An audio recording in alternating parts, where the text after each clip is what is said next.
लेकिन मैंने बोला मुझे 20 की उड़ा सुनो। तुमने 4 तारीख को मुझे एहसास कराया कि जब आदमी आत्महत्या करता है तो उसका टेम्पर क्या होता है।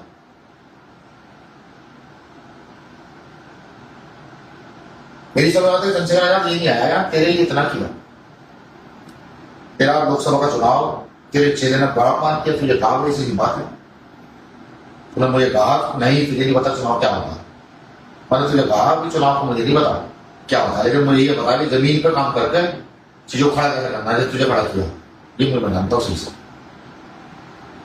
मेरी तेरे चेहरे ने अपमान किया, तूने एक बार पलट के ये नहीं संगठन पढ़े कोई आदमी तुझे कुछ कहता है तू फौरन मान जाता है। मेरी क्या गलती है? मैं 4 तारीख में बिजनौर के मंच पर हूं, मेरी गलती नहीं है। मैं यहां से गया था सिर्फ इसलिए कि उस दिन तू जो चुनाव जीता था और कल लोग ये ना कहें कि भाई चुनाव जीता था मेरे रतन में खुशी नहीं है। तेरे चुनाव जीतने में सबसे ज्यादा आंसू भी मेरे निकले।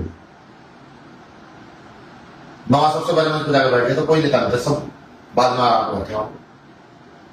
बापू जैसे नहीं लगते जो मंच की व्यवस्था बिगाड़ रहे थे, मैंने उनको कहा कि आप क्यों कर ठीक, लेकिन वो तुम्हारे थोड़ा ज्यादा प्रिय है। और मैं वहां मंच से उतरा भी सबसे बाद में, क्योंकि मुझे तो सुबह ऐसा एहसास हो गया था, मैंने कहा कुछ गलत होगा। अब मैं क्या कर सकता हूँ बापू कि मैं चल रहा हूँ, लोग मेरे लिए रिश्ता बना रहे हैं, लोग तेरे कान में जा कह रहे हैं कि विनर तक भी तेरी की तरह लोग उसके लिए रिश्ता बना रहे हैं, तो मैं क्या कर सकता हूँ यार। अगर लोग मुझे जानते हैं, करोड़ लोग तुझे जानते हैं, तो 1 करोड़ में से 1,000 मुझे भी जानते होंगे ना। जहां सड़क पर जाकर धक्के खाए। और आज भी ऐसा नहीं है, आज भी तू मुझे कहे कि सारा काम धाम छोड़ अपने घर बैठ, ये सारी राजनीति मुझे अपने नाम लिखवानी है, तो मुझे कोई दिक्कत नहीं है। और ये लय वाले का कारण ये नहीं है कि कोई वो मामला है तुझसे ना। जब मैंने तुझसे कमरे में बैठ के 3 बार ये पूछा कि तुझे मुझसे कोई राजनीति द्वेष है तो मुझे बता लोग ना बता। मैं सब चीजें जानता हूं, मैं पढ़ा लिखा नहीं हूं बिल्कुल। कब पता हो रहा था, कब तुम दूसरे को क्या कहते हो, सब जानता हूं। हमारी जो कमेटी के लोग हैं, एक अदना सा कल का अल्लू दल्लू पल्लू आया हुआ, वो ये तय करेगा कि निरंतर का चित्र कहां लगेगा।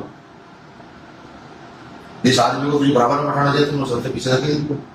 कभी मैंने सवाल किया? लेकिन आप कार्यकर्ताओं के बीच में अपमान करना बहुत चाहिए। कसम से कल 4 तारीख में आत्महत्या करने में था, आत्महत्या कर दिया, लेकिन तुमने मेरी बेटी बता दी।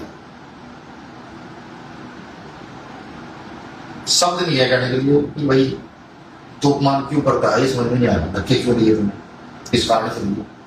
मैं तेरे पास भी नहीं आना कर रहा था, मैं तेरे पास भी नहीं आना कर, तेरे काम में किसने क्या कहा मुझे कुछ नहीं पता।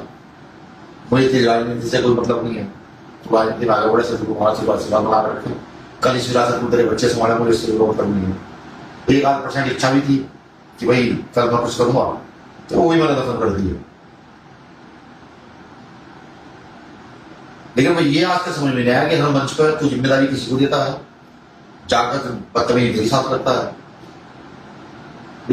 कभी आज तक कोई प्रेस कॉन्फ्रेंस ऐसी हो जिसमें तुमने मुझे अपने साथ उठाया हो, या कोई तेरा भाषण ऐसा हो जिसमें तुमने ये कहा कि नहीं इस काम को करने में योगदान मेरा रतन सिंह का है, कोई बहुत तो भेजना जरूर। मैं षड्यंत्र वाला आदमी नहीं, षड्यंत्र को मुझे क्या जरूरत है षड्यंत्र करने की। और मैं जो बोल रहा हूँ उसकी कई शब्दों में सच्चाई है। संजय भाई, तुम्हारा स्तर मुझे गिराना ये मेरा उद्देश्य नहीं है, लेकिन भरी पब्लिक में धक्के खाना ये भी मेरा टारगेट नहीं। कोई भरी पब्लिक में धक्के। और मैंने इतने लोग तो कमाए हैं, कम लोग कमाए, इतने लोग कमाए तो तेरे साथ खड़े रह सकते हैं। और मैंने तुम्हारे कारण बहुत सारे लोग भी कमाए। बखूबी याद है मुझे कि जब जेल से छुपकर आए तो पूर्वांचल में गए, वहां हमारा एक साथी था, उसने आपको ये कह दिया कहना भाई तो दिन सिंह को जानते कि तो वही यहाँ है, फिर उन्होंने आपका नाम बताया।